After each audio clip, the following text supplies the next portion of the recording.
Yeah, I got an email from a guy claiming to be Eric Clapton who literally wrote me on the contact form of my website. And I was like, it's for sure bullshit, but like, but I had my team kind of look into it anyways. Yeah. And sure enough, like it was legit. And I didn't tell anybody about it other than like my wife, family, and like maybe the guys in the band. Yeah. Because I just didn't think it was actually legitimate. Hey everyone, Russ and Ryan here from AMS. Today in the studio, we had the pleasure of speaking with Ariel Posen. During our chat, we had the opportunity to cover everything from his new album, Reasons Why, to his approach to songwriting.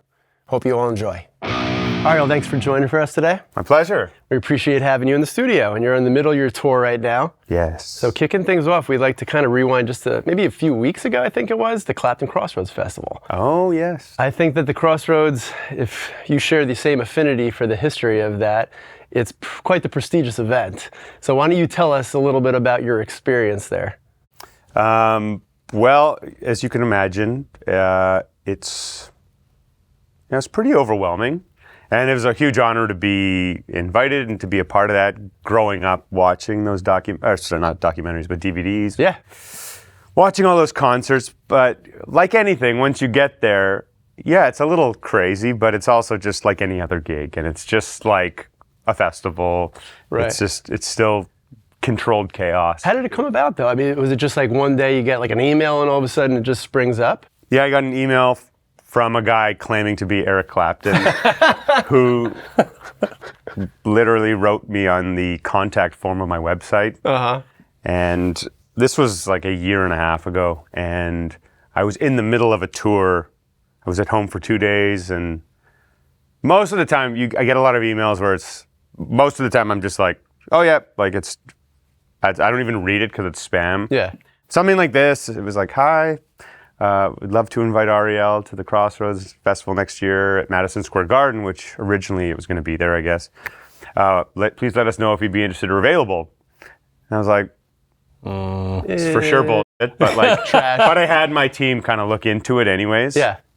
And sure enough, like it was legit. And I didn't tell anybody about it other than like my wife, family, and like maybe the guys in the band. Yeah. And I told them, but I wasn't telling anybody because I just didn't think it was actually legitimate until we signed a contract. And even then, I was just still like questioning.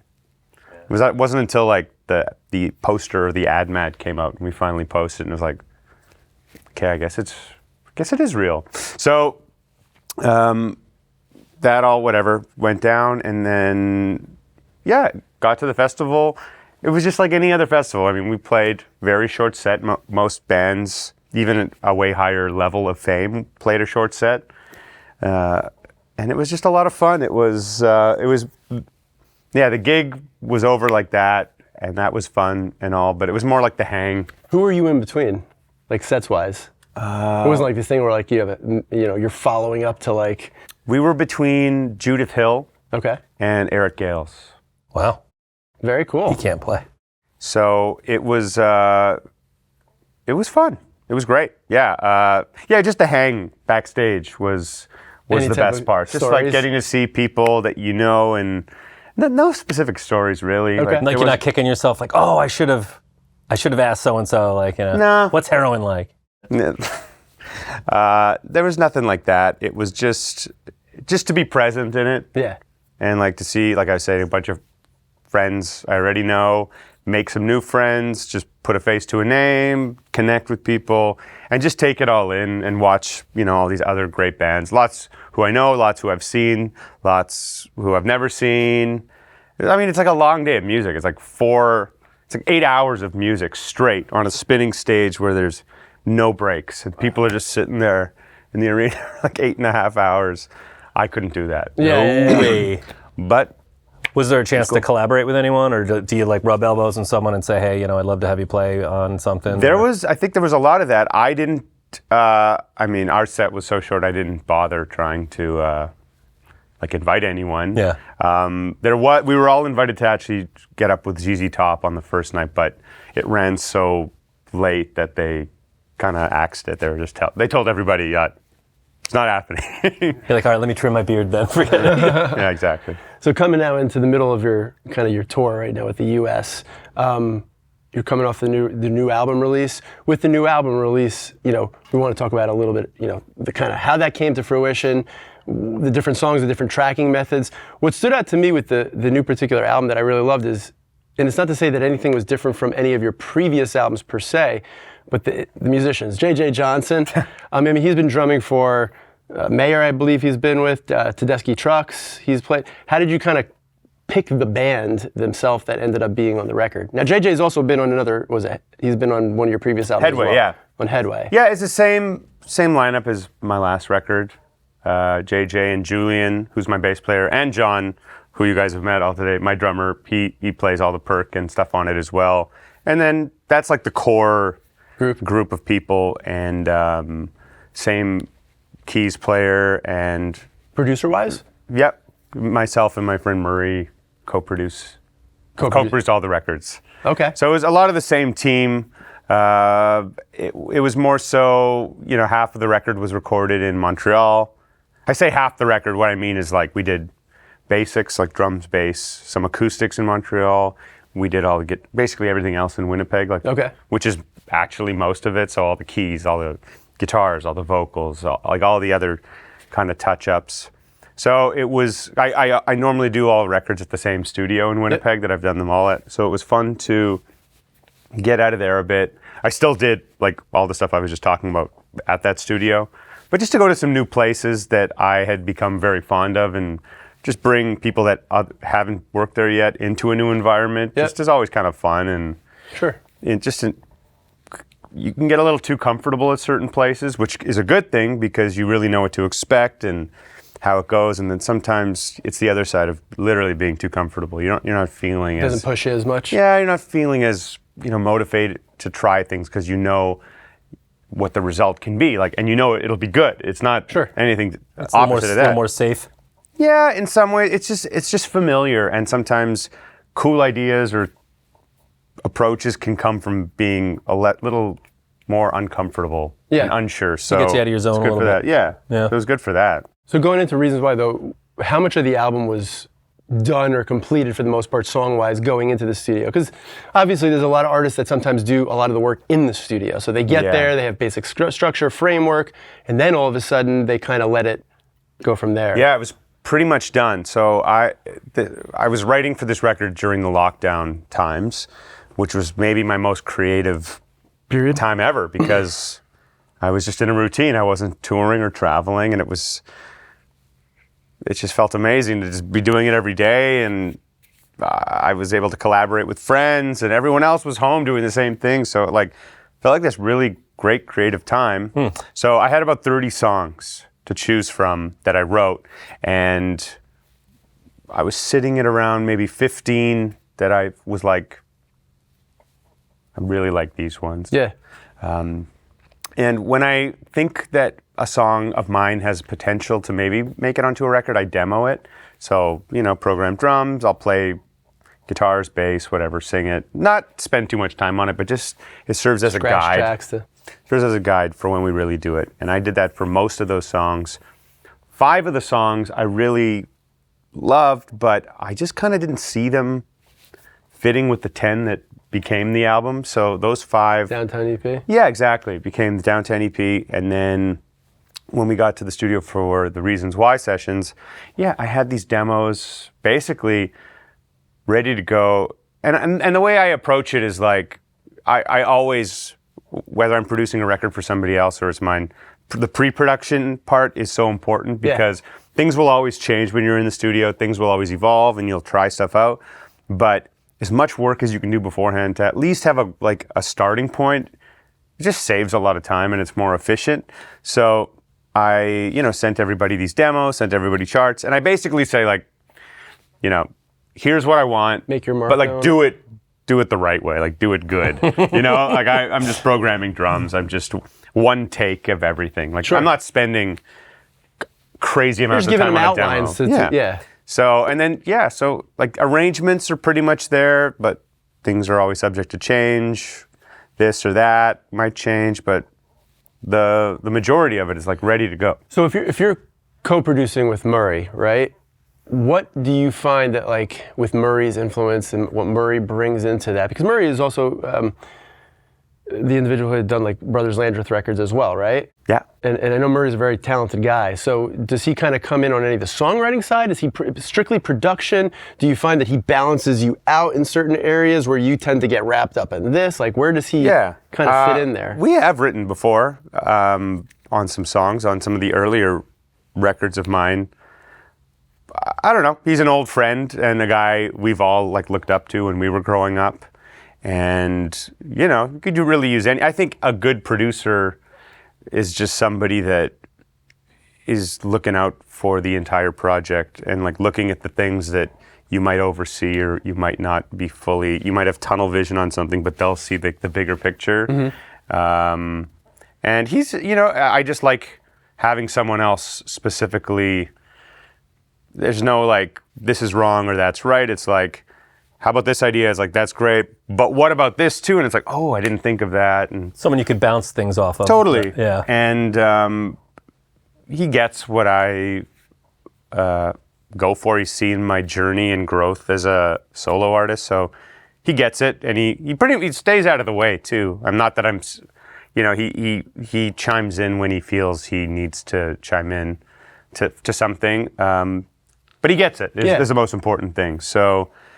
Yeah, I just kind of have a few people in my team that I feel like it's good to, for me, it's like it's a comfort zone thing, I think. Yep. And just to get to the end goal and, like, having the knowledge of past records too to compare to, and just, like, where to grow, where to, like, reference, and all these things like that. It makes a lot of sense. It sounds like you have a lot of stuff, like, planned out, right? Like you said, you kind of go in there, you have a really good, you understand things can happen, but does that kind of also go with the gear side? So do you kind of already go, here's my board, here's my rig, I kind of have all this, or does that end up being a little bit more go with the flow as that's more go with the flow. I mean, there's some songs when I'm demoing it, I may, like, kind of make a certain guitar, like, a feature sound, and there might be some kind of signature sound to it that I'll know, okay, well, I need this sound or that.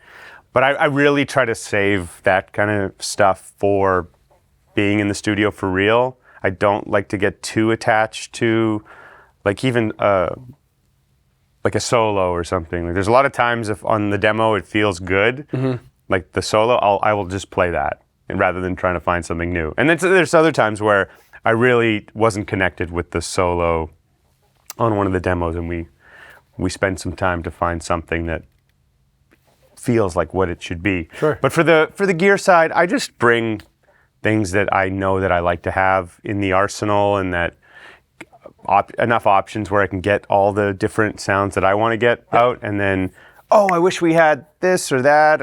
We'll just could reamp it. We'll find it, and we'll find we need this kind of pedal, or it'd be great if we had one of those kind of amps. Well, we don't. Okay, well, we'll just do it on the. You know what I mean? Yeah, of course. The gear, we just, I don't know. We just use what I got. Yep. and it's fine. So when you're going, are you tracking at the same time vocally and playing at the same time? Do you end up doing it all live together, or is it? Well, we do it all live. When we're doing basics with bass and drums, so that they have someone and something to play to that's inspiring. Click or no click? Click, yeah. Click.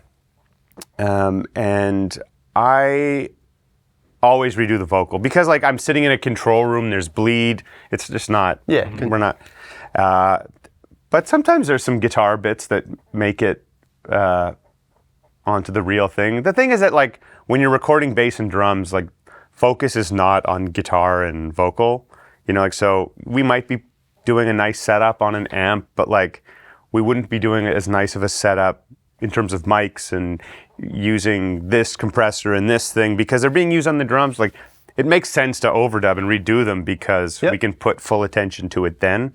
So I'm just there to supply energy and potential inspo for them. For sure. And then we redo it. Okay. That's typically the vibe. And I'd say most people are like that.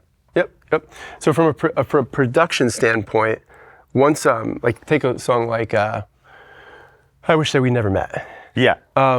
Just as a random example, how do you I guess the way you approach that particular song. How did you write that one? How did that come with the band? Just kind of walk us through as like a real use case of a song that you went from start to finish, like lyrically, musically. Yeah. I had such a great hook as an example. I mean, the hook at the beginning is just like, you can't get that out of your head once it hits. Oh, nice. So, well, I had the main riff, the boom, boom, boom, like I guess it's like the main rhythm part. Yeah. For years, I had those changes and just kind of that feel in my head forever, and I never like could decide what I wanted to do with it, or even if it had potential to be a song. And I brought it to a friend of mine. We co-wrote the song. We just like put lyrics, and yeah, we added arrangement to it. The chords never change; it's always the same thing. And this is one of the very first songs of this whole batch, and it was in lockdown times. Again, it's like it was the greatest time for collaborating because everyone was home. And hey, do you want to try something? Yes, immediate response. And yeah, normally you wait like 4 days to hear from certain people, and they get back immediately because they're just all sitting at home. So I put together a demo, and I actually had Ash Sohn play drums on it, and Julian played bass on it, and it was a lot more like D'Angelo-y, like way more kind of that Jay Dilla kind of broken beat kind of feel to it. You're a pretty big D'Angelo fan, right? And yes. But it wasn't very fully me. So like the arrangement itself never changed, but that served as the demo. I might even put out the demo at some point because it is kind of fun. And revealing, yeah. That was a perfect example of taking that to the studio, and I think by then it had already been like over a year since I made that demo from when we went into the studio. So I already knew that I wanted it a lot straighter and just more higher energy than like the cool, stanky, broken beat thing. But all the other elements remain the same. Of that song, there wasn't much. I wanted like a big gang vocal, so like this is one of the first songs ever of mine that other people are singing on it too. I usually just do all my background vocals, not because everyone's a better singer than me, but I'm just like, I'll blend the best with myself, and I know what I want, so it's always faster and easier. Sure. But I had a few friends come in, just sing on those choruses to try to make them sound bigger, so it was fun. And what is the intro? Like the what is that particular sound effect that you're actually using? It's just a rotary sound, like a Leslie sound, and fuzz, I believe. Is it really? But it's like it's keyboard or guitar at one point. Yeah, it does sound kind of like an organ, but it's guitar. It's a few tracks. So it sounds. I think that's why it maybe sounds like it could be keys or an organ. Did you use a real Leslie, or did you? Yeah. There's nothing like it, right? There isn't. No. It's wild. Not fun to tour with, though. Obviously. I have a really good Leslie sound live on the H9, and honestly, it's really good. But you compare it to a real one. That Doppler I think the average. Sorry. The Doppler effect. The moving speaker thing is just so hard to replicate. Yeah, I think the average ear might not really notice it. I think with most things, when you get into the nuance of is something good or is it something great, it's not even how it sounds, it's how it feels. Right. For that goes for any amp, guitar, any instrument. It's how it feels. Yep. So the proper rotary speaker, yeah, it's a vibe. So you say feels though, guitar-wise, we were talking about this earlier, was like the Jazzmaster, right? You use a lot of Jazzmaster on the new album? Did I use it? I don't think so, actually. I think I used it on a couple songs. But yeah, I'm enjoying the Jazzmaster. What guitars were your kind of go-tos on this Reasons Why album? Mulecaster, I'm sure for... Yeah, I used that. I used a couple Strats. The Eric Johnson? Mockingbird. Used that one, yeah. You know all the gear. He's a nerd. I was using, a friend of mine in Ireland has this company called Kithara Guitars. I just checked those out. Those are cool. Yeah, they're great. So we kind of co-designed just for fun. When I lived in Ireland for a couple of years, and he wanted to collaborate on a guitar, and I had some ideas. Do you sketch it out, or how do they do it? I just told him what I want. I was like kind of like a tele configuration. Okay. with like a gold foil neck, Right. But on a Strat body with a Bigsby. And now it's like his main model, the Harland. But I used that guitar a little bit, and I used a White Falcon a bunch, which is a killer guitar for like big sprays and open chords and stuff like that. Filtertrons in that, or the single coils? Yeah. Yeah. I don't remember. You don't know? Filtertrons, I think. Yeah. No, I mean, there's nothing that sounds like Gretschy. that. Both of I was them going to sound say, Gretschy, yeah. there's a certain element to a Gretsch sound that no other guitar will do. Yeah. And when you're choosing a guitar for a song, is it more about the feel and how it makes you play, or is it purely sonic? Both. Yeah. Yeah. A lot of times I'll just try something. Nah, it's a little too dark, or it's a little too this, or a little. One thing I've noticed, I mean, a lot of people talk about your lead playing and your lead sound. And I've always admired how well you comp, and the feel of it just seems effortless. Who would be influences there? Because I'm hearing like Curtis Mayfield, I'm hearing a little bit of this and that. Maybe I'm out in left field there. The list is too long, honestly. Yeah. Everyone and everything, not guitar players only, like bass players, piano players. I think rhythm and feel and stuff like that is the most important thing. Yeah. Yeah. So, and I've just been fortunate to play with a lot of great people, like especially growing up as a young kid, playing with people in their 30s and 40s, and there was a lot of like, hey, you're rushing a lot. Okay. Hey, don't play that one voice. Okay. Hey, you're dragging. Okay. It just like kind of got me thinking early. Not saying I've mastered anything, but like it's definitely been it's always been at the forefront of my mind as importance. Well, and it's a good lesson. Rhythm. I mean, you don't let your ego get in the way. It's like, I'm listening to the guys who've been doing this a lot more than I have. Oh, yeah. And that's a problem with music. I think some people get offended when you go, hey, listen, I'm just trying to make you a better player. I'm not telling you to do it. You're doing it wrong.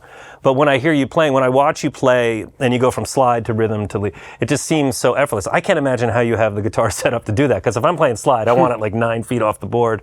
So you have to have a compromise, I'd assume. Yeah, it's just a middle ground of, I like higher action just in general. I like a bit of a fight. I think I just like press. Dig in. I really dig in. So if it's too easy to play, I play really out of tune, and it's like I can't get a grip on the thing. You know what I mean? Yeah. Sure. So that's just my preference. There's no right or wrong. And for slide, for any guitar of mine that I like to play, there's a balance of, it's low enough I can play. You can get by. Normal, Yeah. And it's high enough that I can play slide, but not like too high that you can't play without a slide. It's funny too, because we were talking about, there's some pitfalls with playing slide. Obviously, it's a very lyrical and expressive way to play, but if you're not used to it, like when I play, I fall into the same old tropes of just kind of, playing blues licks or whatever else. And so to play melodically, like kind of like George Harrison or Sonny Landreth or something like that, I feel like there's a style to your slide playing that you're not falling into that trap of just playing some blues stuff. Oh, right. And what gets you out of that? Tunings or? No, I just your approach really. Yeah. I think what you're describing is that slide gets put into like this novelty thing where you put it on and you just go, you know what I mean? That would be me, but There's nothing wrong with that. I'd say that's the most popular, like the bottleneck kind of playing. Yeah, sure. That's what people associate. So I get it. Why not? But that never spoke to me. got it. And when I, listen to someone like George, for example, or Derek Trucks, Ry Cooder, Bonnie, it's just like a lot more melodic. A lot of those guys are very bluesy too, but it sounds more of like a tool to embellish what you're already playing, and you can play those same things, but just embellish it a little differently. And not to use it as a novelty rather, but just as a tool to accentuate what you're already wanting to play and say. And it's funny because, and not to interrupt you, I apologize, but that's okay. You use the debate of the sound is in the fingers, and here you are playing something that's literally a piece of glass, a piece of stone, whatever you're using. But when you make it to that level of being a good slide player, you can hear within 2 or 3 notes, you know who it is, even though it's not necessarily the tone in their fingers. Maybe it's the phrasing a little bit more. You're relying much differently than your fingers on a piece of string. You have to come at it in a different way. I don't know. It might even be more intimate with a slide because it's like takes you to that, like you're singing in a way where you slip through the cracks a little less and everything. Semitones and it's a very revealing and intimate in that way, which is why I think it's so much more obvious to be identifiable. That makes sense. And you've used fretless on that as well, right? On what? Have you tried slide on fretless, or is that just? I have, crazy but talk? it's doesn't really make a difference. 'Cause you know what I mean? Yeah. It's the same. Playing fretless, however, just normal, I think crazy. That's even more difficult, just to play it in tune Sure. than playing slide. But I do enjoy fretless. I do have one that I use from time to time on the odd session if I can fit it in. Yeah. They're like, oh Just no, a cool different. It's he's not busting like that out again. Yeah, exactly. It can be tasteful. It can be cool if it's used sparingly. Yeah. But I think your ear is trained to that a little bit more. I mean, a lot of us here in this part of the world, we're used to the same 12 notes. And when you hear, exotic music where you're hearing those semitones, sometimes it takes your brain a little bit to compute, what's going on there. It's not the usual 12 steps. And so to be able to do that, I could see what you're saying, being more lyrical with that. You're not bound by a fretboard. You're basically, it's like a one step closer to like you're singing. Like, think about it. When you're singing, whether you're a good singer or not, you can just sing what you're hearing. Right. You're not worrying about, hey, what fret am I on? Right. What fret? How many semitones up? You just sing it, and it just kind of comes out. And you do need to be aware of the navigating through a fretboard and knowing where stuff is, but it does give you that kind of looser freedom to just get in between it more and I don't know, get deeper in a way. Yeah. So last question. I mean, your roster has been quite the, Tom Jones comes to mind. I'd like to hear, wasn't that even this May you were doing tour? It was, yeah. Like, how does that? That's not unusual, though. No, I mean, but it's just a fun one. Like, I mean, you're working as a sideman. You enjoy working as a sideman. But, if I looked at Ariel Posen, I don't necessarily correlate that immediately with Tom Jones. Right. So I'm kind of curious, how that even came about. Right. I mean, other than sessions for other people and producing, I don't do any sideman work anymore. That was my whole career up until six years ago or so. I have a couple pals in that band, and one of them just needed a sub. Gotcha. For a run, and I guess I could have called anybody, but they just checked to see if you're available. I was. Yeah. We always have a good hang and a good time, and it just so happened to be at a time where I was in between some runs, and with this new record, we weren't really getting crazy until mid to late summer. Yep. So it kind of worked out perfectly, and I was like, yeah, let's do it. And it was a riot, and everyone was really nice, and they kind of let me sometimes, not that I asked to do this, but they kind of encouraged, hey, why don't you, I don't know. Cut loose a little bit, or? Not cut loose, but do the baritone thing a bit more on this. I was like, okay. Well, that's probably why they brought you in. I mean, that is a big part of what you do, right? Who knows? It wasn't about me. It was it was about him, and it was a lot of fun. And cool he's sounding amazing. Yeah, no, that's at 83 great. Still. That's wild. That's nuts. Yeah, it's that amazing. Welsh blood. Well, we appreciate you coming out and sitting with us, spending a little bit of time. My Good luck with pleasure. the remainder of your tour. Thank you. We're loving the album, and all the best. Thanks so much, guys. Thanks, Ariel. Thank you. Hey, I had one question. We didn't have time for it. I just had to throw it out there. And we still have 2 minutes. No. I just wanted to add, Mile End. I know with that one end too, you kind of it was very improvisational in that regard. To what end did you was it improvisational versus you still had something going into it? Most of it was improvised.